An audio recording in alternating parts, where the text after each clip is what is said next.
Hi friends, इस video में हम B2C ज्वेलरी स्पेस से Q1 FY27 का दो ज्वेलरी कंपनी का बिजनेस अपडेट आया है। तो इस वीडियो में हम उस दो ज्वेलरी कंपनी का बिजनेस अपडेट के बारे में डिस्कस करेंगे। फर्स्ट ऑफ ऑल हम डिस्कस करेंगे टाइटन के बारे में, सेकेंड हम डिस्कस करेंगे कल्याण ज्वेलर्स के बारे में।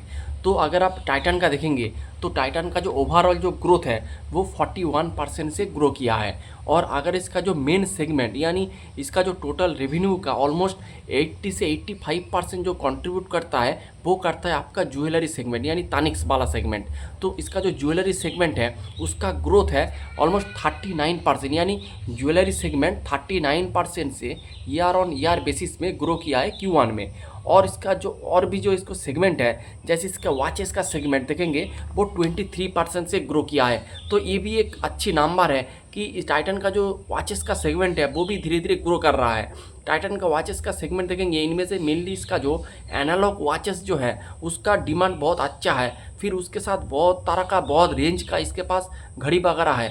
तो इसका जो एनालॉग जो वॉच जो अभी जो मार्केट है वो बहुत अच्छे लेवल से ग्रो कर रहा है। अगर आप इथोस को देखेंगे, फिर अगर आप टाइमैक्स को देखेंगे वो भी बहुत बढ़िया कर रहा है। उसके साथ टाइटन का जो वॉचेस का सेगमेंट है वो भी बढ़िया कर रहा है 23% से। मेरे हिसाब से बहुत ही अच्छे नंबर है। अगर आप देखेंगे लास्ट कुछ क्वार्टर में अगर आप देखेंगे इसका जो वॉचेस का सेगमेंट नॉर्मली आपका 12, 13, 15, 16% से ग्रो करता था, लेकिन इस क्वार्टर में देखेंगे वॉचेस वाला सेगमेंट बहुत बढ़िया कर रहा है। तो इस वॉचेस वाले सेगमेंट में अच्छा खासा टेलविंड है।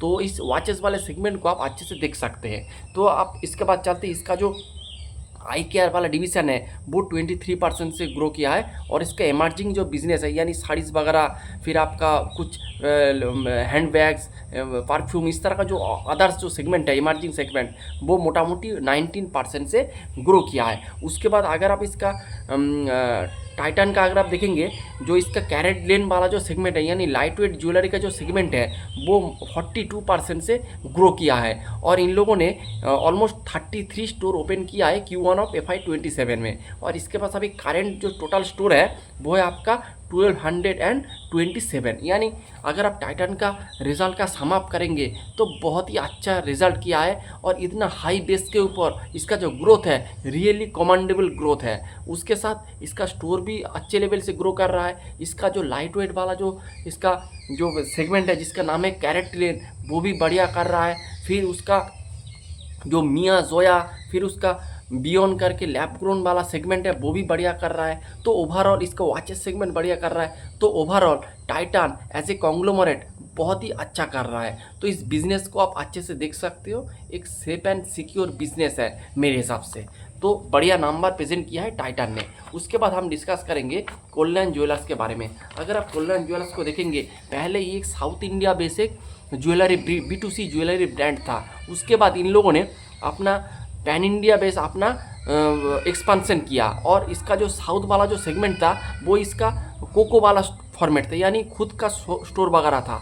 लेकिन इन लोगों ने जो नॉर्थ इंडिया में जो अपना एक्सपांसन किया वो किया थ्रू फोको मॉडल यानी फ्रेंचाइजी के थ्रू अपना एक्सपांसन किया।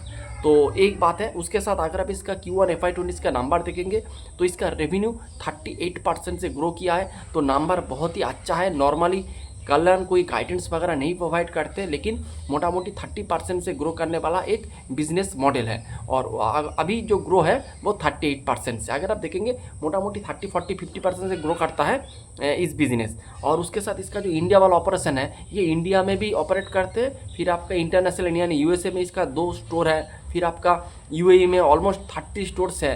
तो इसका जो इंडिया वाला ऑपरेशन है वो 38% से ग्रो किया है। और इसका इंटरनेशनल बिजनेस 35% से ग्रो किया है।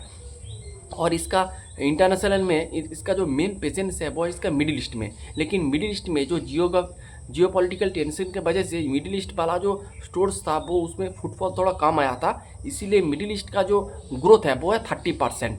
तो इसी वजह से आप देखेंगे ओवरऑल जो इसका ग्रोथ है थोड़ा ड्रैग डाउन हुआ है। तो मोटा मोटी ओवरऑल नंबर ठीक ही है। फिर भी 30% से इसका मिडिल ईस्ट वाला सेगमेंट ग्रो किया है।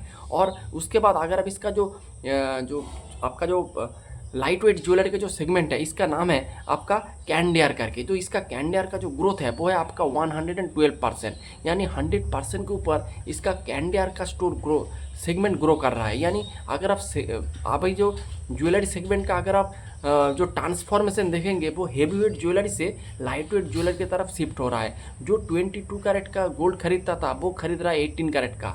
और अभी जो डेली वेयर के लिए लोग 9 कैरेट 14 कैरेट का ज्वेलरी खरीद रहा है। उसके साथ आपका जो स्टार्ट ज्वेलरी है उसका भी परसेंटेज धीरे धीरे बढ़ रहा है। तो इसका जो लाइट वेट वाला जो सेगमेंट है वो बहुत ही बढ़िया कर रहा है। उसके साथ अगर आपको पता है कि अभी जो जो गोल्ड का प्राइस बहुत बढ़ गया था, इसीलिए जो ओल्ड गोल्ड एक्सचेंज का प्रोग्राम बहुत ज़ोर शोर से स्टार्ट हो गया था। तो नॉर्मली अगर आप देखेंगे अकॉर्डिंग टू कल्याण मैनेजमेंट, उन्होंने कहा है कि उसका जो ओल्ड गोल्ड एक्सचेंज का जो फॉर्मेट वो इन लोगों ने स्टार्ट किया था मे मंथ के हाफ ऑफ मे मंथ यानी मिडिल ऑफ मे मंथ से स्टार्ट किया था। और अगर आप Q1 में इसका ओल्ड गोल्ड एक्सचेंज का परसेंटेज देखेंगे तो वो है मोटा मोटी 46%। लेकिन अगर आप जून का डेटा देखेंगे, जून मंथ में इसका जो ओल्ड गोल्ड एक्सचेंज का जो परसेंटेज है वो है 55%। यानी ओल्ड गोल्ड एक्सचेंज से बहुत अच्छा खासा ये बिजनेस कर रहा है। और तो एक बहुत ही बढ़िया बात है। और इसका स्टोर लेवल देखेंगे तो इन लोगों ने ऑलमोस्ट 17 स्टोर ओपन किया है। इनमें से कल्याण का स्टोर ओपन किया है 12 और आपका कैंडियार का ओपन किया है 5। तो मेरे हिसाब से इसका और टोटल स्टोर है 524। अगर आप मेरे को इस नंबर पे जो एक थोड़ा जो खराब लगा है, थोड़ा बहुत जो खराब लगा है, तो इसका स्टोर लेवल एक्सपांशन अगर आप देखेंगे मैनेजमेंट का गाइडेंस है कि हम 150 स्टोर ओपन करेंगे FY25 में, आपका कल्याण का खुद का स्टोर और आपका कैंडियार का स्टोर मिला के। लेकिन मैनेजमेंट ने ओनली 17 स्टोर ओपन किया है। तो उसके साथ मैनेजमेंट ने ये भी कहा है कि हम अगले आने वाले क्वार्टर में स्टोर लेवल एक्सपांशन और तेज़ी से करेंगे, ये बात भी मैनेजमेंट ने कहा है। लेकिन अगर आप FY26 में भी देखेंगे तो इसका जो मैनेजमेंट ने स्टोर जो ओपन करने का जो गाइडेंस दिया था उससे अनुसार इन लोगों ने परफॉर्मेंस नहीं कर पाया था। इस क्वार्टर में भी देखेंगे स्टोर लेवल जो एक्सपांशन है उसका रेट थोड़ा स्लो है। अभी देखते हैं नेक्स्ट क्वार्टर में कैसे क्या करता है। अगर आप देखेंगे ओवरऑल जो नंबर है, नंबर बढ़िया है, नंबर में कोई दिक्कत नहीं है। एक बड़ा मिड कैप साइज का एक कंपनी ऑलमोस्ट 50,000 करोड़ का कैप वाला जो मार्केट कंपनी 30-40-50% से ग्रो कर रहा है, बहुत ही अच्छी बात है। तो ओवरऑल नंबर मेरे को बहुत अच्छा लगा। उसके साथ इसके SSSG का नंबर देखेंगे वो है आपका 28%, ये भी बहुत बढ़िया नंबर है। तो ओवरऑल टाइटान ने भी ऑलमोस्ट इसका ज्वेलरी सेगमेंट 39% से ग्रो किया है। और आपका कल्याण का ज्वेलरी कल्याण 38% से ग्रो किया है। सेनको का नंबर देख कर आपको अच्छा लग सकता है कि 60% से ग्रो किया है, लेकिन उसका मोस्ट ऑफ जो ग्रोथ है वो है इसका वैल्यू लेड ग्रोथ। और उसके साथ सेनको का मैनेजमेंट ये भी कहा है कि उसका जो मार्जिन वो Q1 में डिप हो जाएगा। तो यही बात है। प्लस आपका सेनको का 50% हेज है। तो अगर 50% हेज रहेगा और 50% हेज नहीं रहेगा तो जब गोल्ड का प्राइस घटेगा, जैसे आप अभी घट रहा है ऑलमोस्ट 180 से गिरकर अभी 140 में आ चुका है, तो इस डाउन स्ट्रीम वाले सेगमेंट में जिसके पास प्रॉपर हेजिंग नहीं रहेगा तो उसका इन्वेंटरी में आपको थोड़ा दिक्कत देखने को मिलेगा। और यही हो रहा है सेनको के साथ। लेकिन अगर आप टाइटान या फिर तानिक्स या फिर आप कल्याण को देखेंगे उसका 100% हेजिंग है। तो इस तरह का गोल्ड वोलाटिलिटी में इसको उतना ज़्यादा फर्क नहीं पड़ेगा। तो यही था overall discussion. Hope you like the video and thanks for watching.